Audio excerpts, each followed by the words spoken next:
And so there sits Job on the ashes. He's contemplating, and then he looks back at his wife and he replies to her, "You are talking like a foolish woman. Shall we accept good from God and not trouble? Shall we accept good from God and not trouble?" How many people do you know who bail out on their faith when trouble comes? Just walk away from it. How many people do you know who would stand with Jesus while everything is good, but the moment things turn south in their life, they're going to walk away? Think about it for a moment. How do you respond to Job's question? Shall we accept good from God and not trouble? How are we going to respond when we find ourselves in those situations? And how will we respond to someone when they ask the question? It's easy for us to identify with Job when we are in the grip of suffering, because Job has questions and so do we. And those questions that Job had pushed him to the frontiers of his faith. And there he had to confront contradictions that he cannot handle. And bordering on blasphemy, Job questions God's justice and God's wisdom and God's power.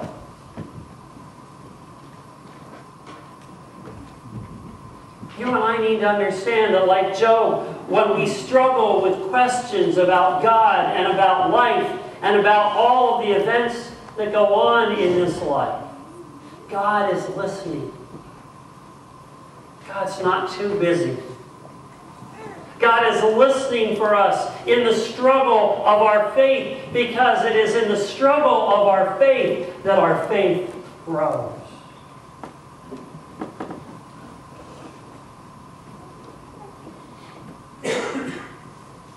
Every honest person who suffers will admit that there are moments of doubt. Moments of doubt when we feel that God has abandoned us, or we feel that God has somehow become a vicious adversary. In those honest moments in our life, if Satan can convince us that God has abandoned us, he wins. If Satan can use suffering to cause us to despair, we will curse God and die. But Job did not. Job learned to wait for God to speak.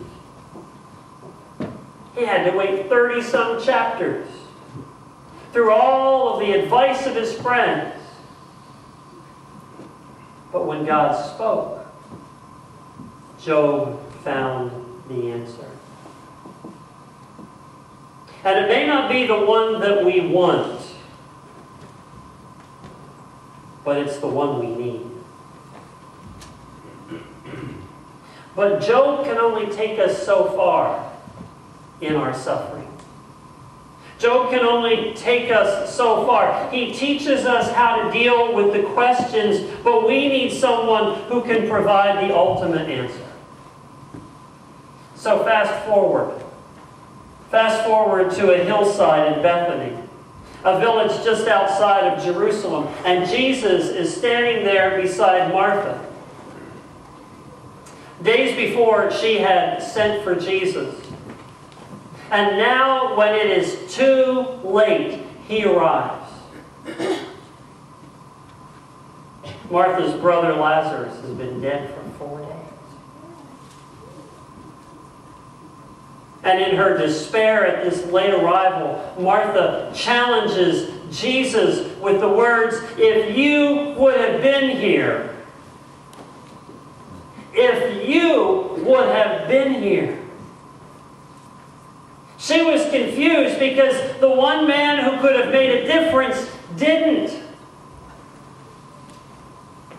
What is it about that, about death, that makes us accuse God of betrayal? How many times have you heard someone say, if God would have been here? If God would have been here. Of all the world's religions, only Jesus had the audacity to stand at the precipice of death and offer us an answer to that question. Jesus, as the Son of God, offers a word of hope to Martha and to all others like us who have stood at a graveside or faced a tragedy in our life. Perhaps it is the fact that Jesus is patient with Martha in all of her questions. Why? Where were you? And somehow Martha, in Jesus' patience, changes her tone from frustration to earnestness and says to Jesus, even now, even in the midst of suffering, even in the midst of death, God will give you whatever you ask. And then Jesus makes one of those claims. One of those claims that makes us decide if he truly is the Son of God or if he's just a fool. And Jesus looks at Martha and says, your brother will rise again.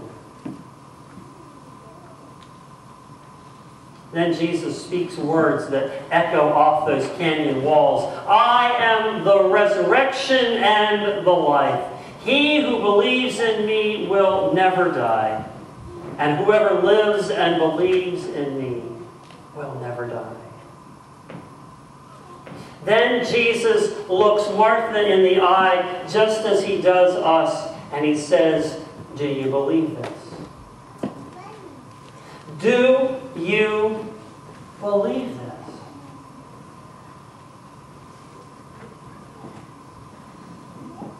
That's the question. When you're standing beside the tomb, when you're standing beside the grave, when you're in the midst of the situation that has brought tragedy into your life, that question drives us either to absolute obedience or to total rejection of the Christian faith. Do you believe? Do you believe? Do you believe that Jesus really is the Son of God? That he really can offer hope in the face of hopelessness? Do you have any evidence? Evidence to make you so sure of what you believe? Are you so sure that you'd stand with Jesus even when those who've gone through tragedy themselves question God?